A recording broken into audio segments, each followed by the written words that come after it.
Making condensers and water tanks, part 7. Finishing painting with self-etch primer, followed a day later by using HMG Paints C71 Satin Black as the top coat. Another day later I remove the masking tape and fit the water unions. The final job will be to solder copper pipes to the drain taps. Usually I will make a water tank and a condenser for a steam plant, but making 2 water tanks and 3 condensers is a little bit tedious, to be quite honest. As the title of the series suggests, I am rebuilding 3 Stuart steam plants. Why are there only 2 water tanks? Well, one is already made, and that is the one for the Stuart Victoria's water supply. I hope I haven't been too long-winded with this series. It's been quite difficult to do. It's taken a lot longer than I first anticipated, but now I'm getting to the end of it. I really didn't take into consideration the cost of the Bix gas burners and all the fittings. They cost a lot more than I thought they were going to do. I'm not really bothered, I just want to do a good job. There are 3 plants to build for 3 engines. 2 of the engines are excellent and 1 of them is okay. I think I showed this clip in the previous episode.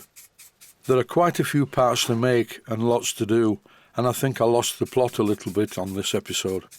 But nevertheless, here it is. Here are the 2 small condensers with the larger one behind. This larger condenser is for the Stuart Victoria, not because it needs to be this large, but it will match the size of the boiler rather than the shorter ones. These were designed to complement the 501 boilers, which are smaller. This self-etch primer is really good stuff and I thoroughly enjoy using it. The coverage is exceptional and you get a good finish. As usual in my painting videos, here is a clip of the paint drying on the bench, with the tin of paint lurking in the background. 2 days later, after applying the satin black paint, once the paint was dry, I removed the union nuts and the masking tape from the copper top caps. These union nuts are sort of sacrificial. I will use them again for the same purpose, to mask off the threads. I'll put them back in the box with the rest of the unions of this size, so I know where they are. This part of the job, removing the masking tape from the copper top caps, was actually quite enjoyable. I'm wiping the tops because my fingers have become dusty by handling the masking tape. The dust is really from the etching primer. As you can see, it's very easy to wipe the dust away, and later on you will see a thumbprint on the inside edge of one of the water tanks, and the same thing applied. I just wiped it off with a cloth. The paint wasn't wet, so it didn't stick to it.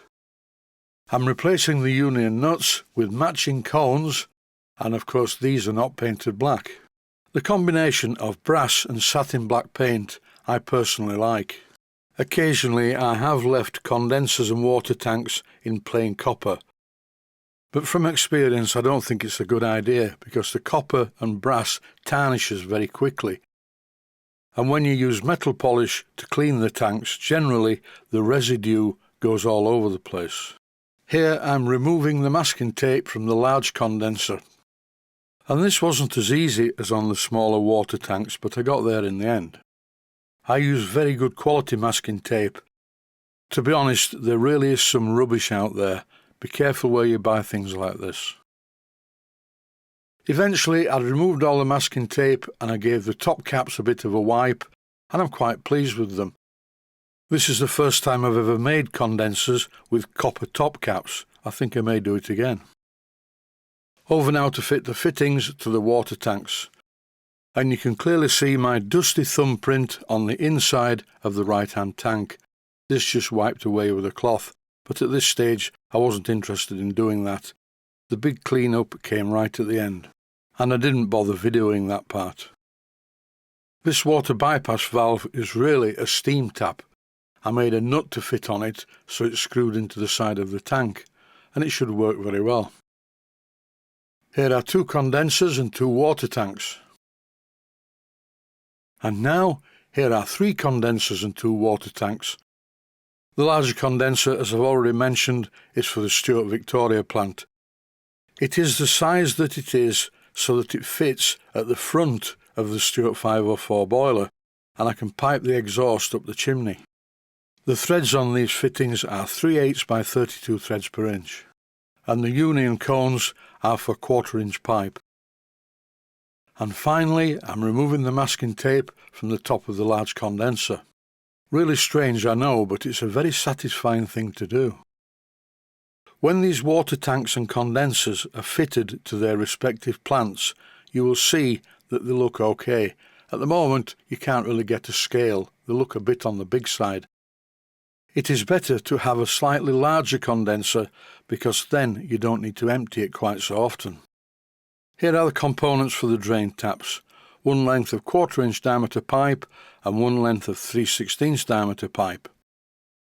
I'll be making and fitting these very shortly. I won't go into great detail in an episode all about it, but you'll see me fitting them. All good things must come to an end, and this is the end of this episode. Stay safe, stay healthy. Thanks for watching, and I hope you found it useful. Please take the time to visit my Mainsteam Models website and click on the section of the website that says Video Playlists. And by doing that, you can find other videos that you may like to watch. And by using the playlists, you can actually watch the videos back to back.